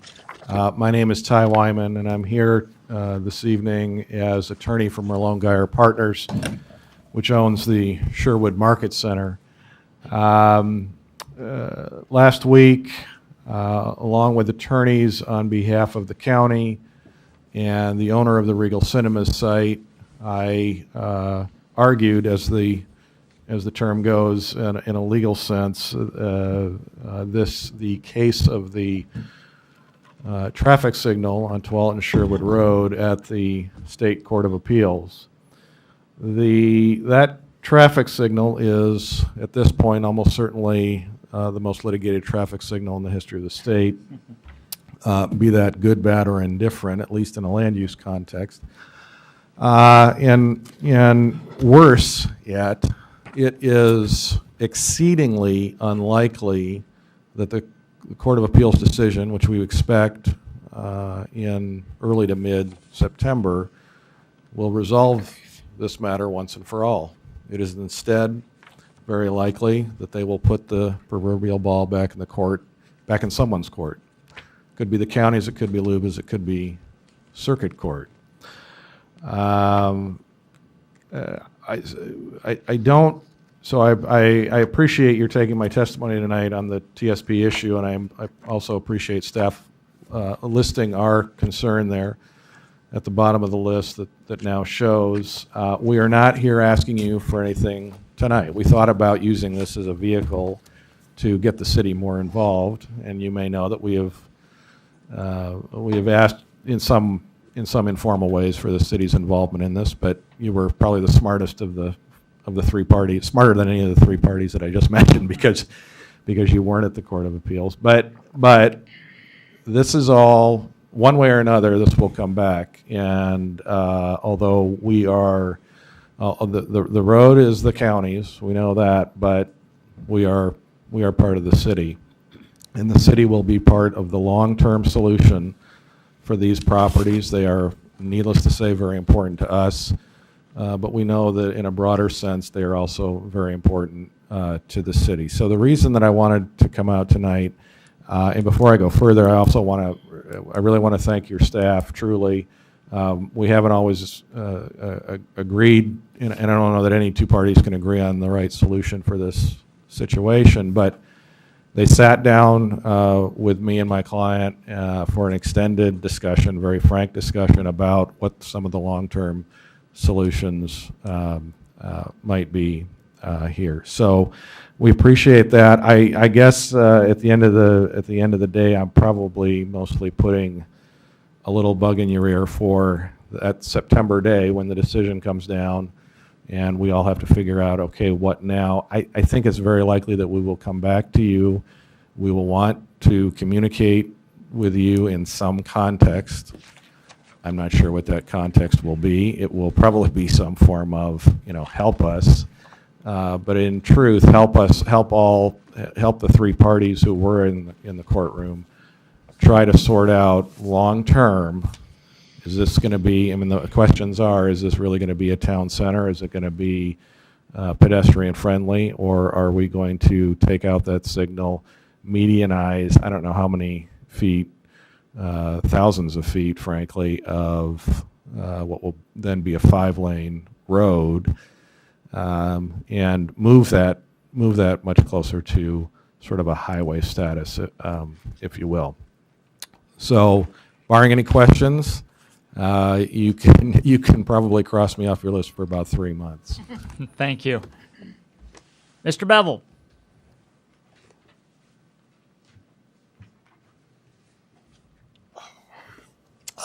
Excuse me. Anthony Bevel, 17036 Southwest Lindley in Sherwood. I've lived here going on 16, 17 years. Again, I'd like the council to address the problem, a short-term problem on Southwest Lindley, which is the through traffic off of Roy Rogers cutting through to go to Edie. I've been up here, 3-4 times, pleading that traffic calming devices be incorporated on that street. And, well, I'm up here now again. I appreciate the police. They've, they've driven up and down that street. But, the way it works is, where are the police when you want them? And that's not a criticism. That's just, a statement of fact. I've lived on that street now for a number of years, and the traffic going through that street. There's a sign that's posted there off of Roy Rogers that says not a through street. Well, obviously people don't pay attention to that because they are using it as a through street. Okay, so I'm thinking to myself, there's nothing you're going to do about traffic going through it. So the next best thing is that you incorporate some kind of traffic calming device. And that is what I'm asking you to, to really, get in your thinking for Southwest Lindley and maybe for this whole city of Sherwood. This TSP, 20 years down the line, that's a long way. And I've looked at the TSP and, showing a potential street right behind going through the Lutheran Church and Southwest Lindley. I hope, that doesn't happen. That's being selfish, but, be that as it may. So again, not going to stop the traffic going through Lindley. I'm asking you to look at the traffic calming devices. And I was told that I needed to file a report with the police, which I did, which I gave to the traffic code enforcement officer, which I'm hoping gets to to Joe Gall and that he'll address this problem. He needs to address it. Thank you. Thank you. Mr. Pfeiffer?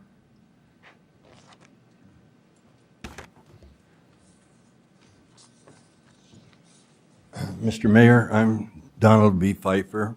We're the owners of the Pfeiffer property, which appears on your screen there. So we have two issues that have been in existence since 2008, when the property was rezoned. And I appreciate Julia's efforts and everyone trying to help us solve that problem. Regarding SDC charges or transportation fees, let me tell you this. I've had 2 sales on that property, and I think all of you are aware of what property we're talking about. And each one has failed due to the excessive SDC charges. In one case, it was over $3 million. The other case recently that failed, when they came and talked to the city, the prospective buyer, the total charges were $1,800,000. Those are off-site charges. I don't know how I can say this to you, or I'm not obviously a professional witness of any kind. I'm just telling you the facts. We're in that property, $630,000 in taxes and fees since 2008. And it's in the process now where we have to make a decision. Could end up being a church property, donated to somebody, maybe. We can't develop it. It appears that we can't. We can't find a successful buyer, especially under the conditions that exist now. We've hired, as some of you know, all kinds of professionals. We're running out of money. I've had numerous people, I don't know how to tell you, and it's a tax. It's a burden that's placed on a property owner. We paid $56,000 in sewer charges, paid $28,000 for traffic studies, paid another $14,000 for other assistance and attorney's fees in the neighborhood of $80,000. And here I sit tonight. I'm asking for you, and I think we're getting cooperation from everyone, hopefully, and I think you're on the right track. And by the way, you're not the first municipality that's considering lowering charges. City of Springfield has reduced theirs by 50%. I believe also, unfortunately or fortunately, we happen to be the largest property owners along highway in the city of Sherwood now. I've envisioned that to be a nice development, beautiful development. It has some view. It could be an attractive gateway to this city. But like I mentioned to you, with the restrictions that have been placed on the property, and unless some of these things can be worked out, it's not developable. So if you have any questions of me, I'd be more than happy to answer. Thank you very much. Okay. Seeing no other people wanting to speak, I'm going to close the public hearing.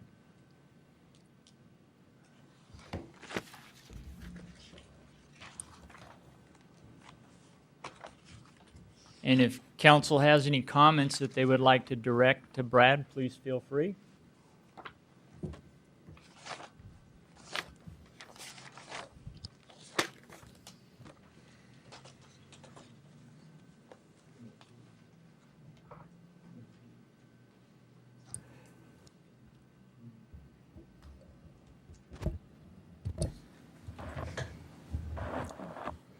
So I'd like to make a motion to approve the ordinance 2014-012, adoption of the 2014 Transportation Systems Plan.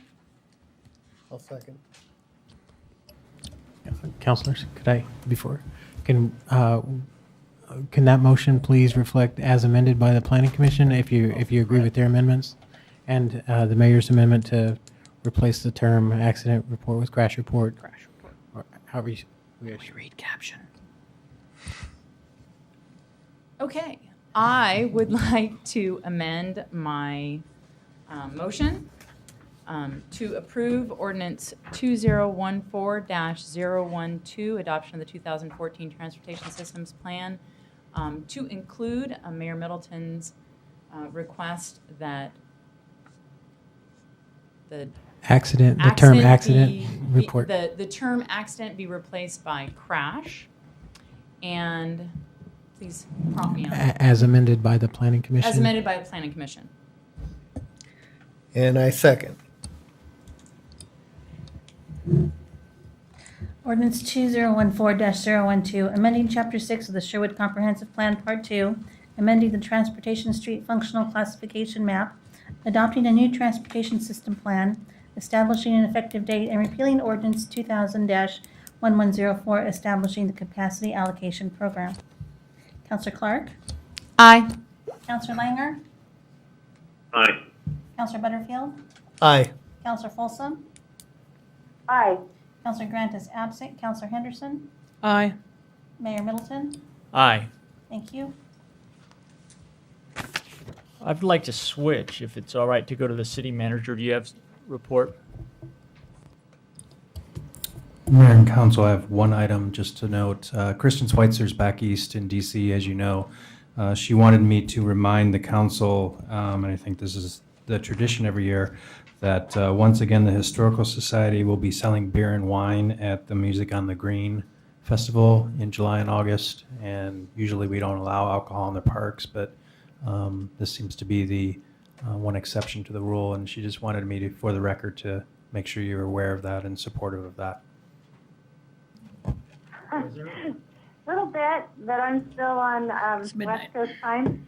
I wanted to just thank Teresa Calkins, the Senior Center Director. I was able to stop by their Father's Day luncheon on Friday where they had the Abe Lincoln performer, and it was a wonderful presentation, and I really learned a lot, but it was very exciting to see the room packed and lots of people enjoying that event because of her work with the Sherwood senior friends to make that happen. So that was a great event. Having a great experience back here. Had several meetings today. We have a lot of information to pass on to Julia Hajduk. It may take a separate suitcase to bring all the packets we got from the EPA today, but a great opportunity for sharing the great story of Sherwood and thanking the people who were back here on this level responsible for helping get the Brownfield grant. And they are excited to help us be successful with the next step in that measure as well. So that's all I have. Thank you. Councilor Langer. Yeah, first I'd like to thank Councilor Folsom for doing some heavy lifting and going back on the East Coast and doing that work for council. Very much appreciate that. And if you don't already have it on your calendars, 2 nights from now, 6 p.m. Thursday night this week is the Chamber annual dinner. So come dressed in all your Western flair.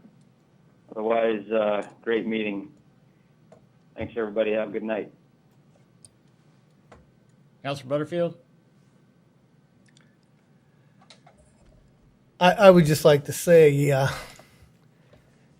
it's really been tough coming to council lately. And I feel like when I come into this room, there's such an air of contention. It just not even is welcoming at all. And I just want to reach out to everyone to try to make this thing a positive thing so we can get back to doing work for the city instead of all the other stuff that goes on. That's my only comment. Thank you. Councilor Clark.